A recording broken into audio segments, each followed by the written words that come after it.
What is the relationship between service and the spiritual path, the spiritual life? Well, the spiritual life, it is also a service. Note one thing, what I'm saying right now is not about my understanding of spirituality. I will a little bit share it with you.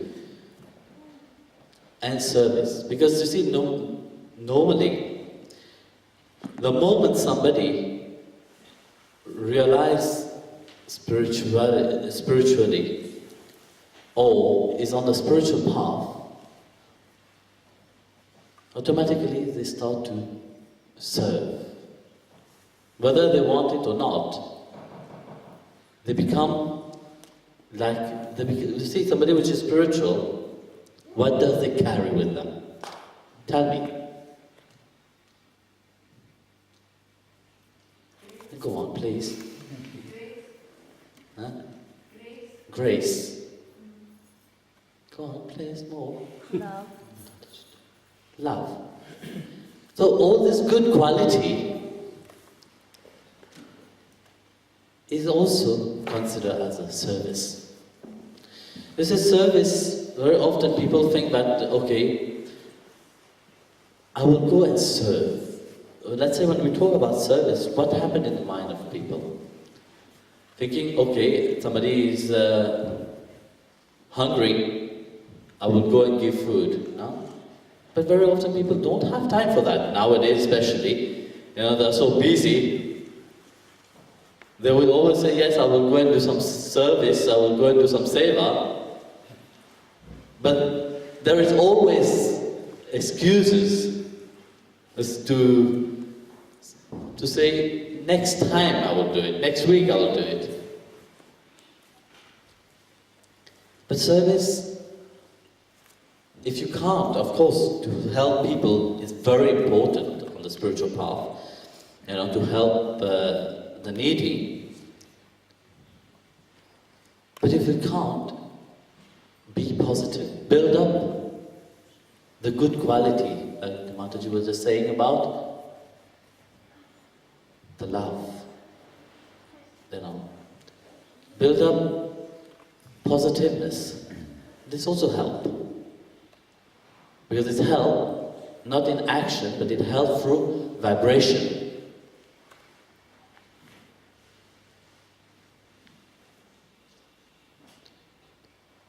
And a spiritual person carries the grace. Of course, a spiritual person carries the grace. The grace of whom does it carry? Well, firstly, they carry the grace of their own effort. Because the grace of God is not easy to get, but not impossible. It takes a little bit of time of work.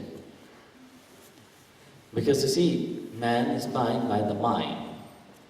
And the grace of God is beyond the mind. Very often you want to understand something like what I was saying yesterday, which you can't understand. How would you understand the grace of God? We talk about the grace of God. What is this grace of God? Tell me. Unconditional love. Sorry? Unconditional love. Unconditional love. And what is this unconditional love? Swami Karuna was saying. Well,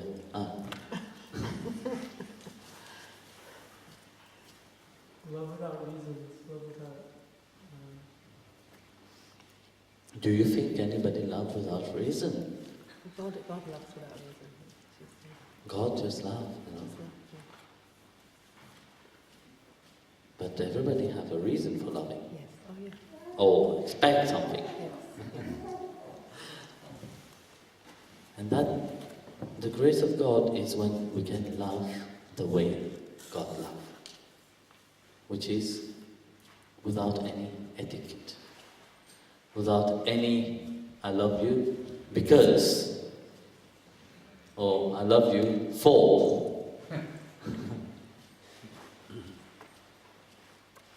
So this is a relationship between service and spiritual life. Because your life itself is a service. You have to make your life a service where at any time, at any moment, you have to be ready to meet God face to face. In the people which you meet, wherever you are,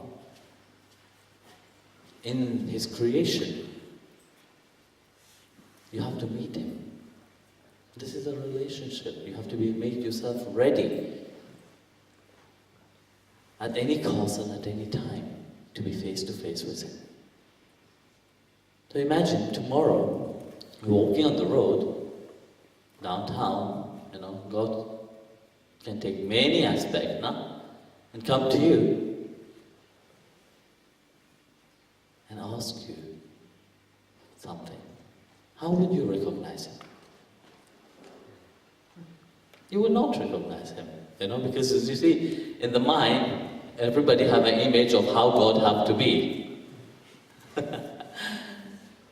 They say, okay, God, when God comes, there will be joyful, loving, and everybody will feel this blissful, no? That's how society think of, how everywhere they say, when God comes, it have to be like that, no? Oh, when you realize your spiritual path, you have to have this great joy and happiness. But in reality, it's not like that, God will not come the way you expect Him to come. There was, for sure, about Saint Martin. Do you know the story of Saint Martin? No? Very beautiful story. This is Saint Martin was from the Roman Empire. He was a soldier, commander? You say commander? Yeah. General, that's it. His mother was a Christian, but his father was not. His mother was always talking about the love of Christ to him. Father was saying, no, you have to be like me. You have to be even better than me. You know that well, eh? And you have to be better than me. I'm a general, you have to be better. And then, of course, Martin did become better than his father. But he also became best in his mother's love. So, one day, as he was leaving the town of Amiens, it's a town in France, probably you know about it, there was a beggar on the road. It was winter, it was very cold. This beggar didn't have much clothes on him. So when Martin passed by, he saw him. He felt pity for him, And he took his cape. No. The cape, you mean?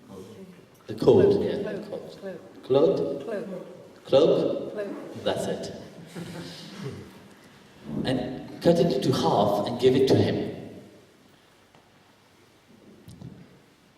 And then he went. For him, he was just a beggar, no? At night, as he was sleeping, he had a vision of Christ, where Christ appeared wearing the piece of clothes which he had given to the beggar. Then Christ said to him, the beggar was me.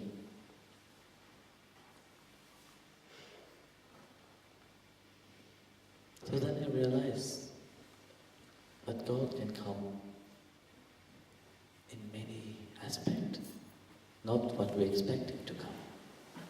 Even if he knew how Jesus looked like, through what his mother was telling him, but yet, there he was a beggar, not recognized. Same how when he appeared after the resurrection to the ladies and the gardener, they didn't recognize him. So that's what it is said, you know. The least you do unto my brothers, you're doing unto me. Whatever you do to the poor, you're doing it to me. Even this part, what we are talking about right now, is also in the Gita, where Krishna himself said, you know, go and serve. Here I am with you, but I am also in the people.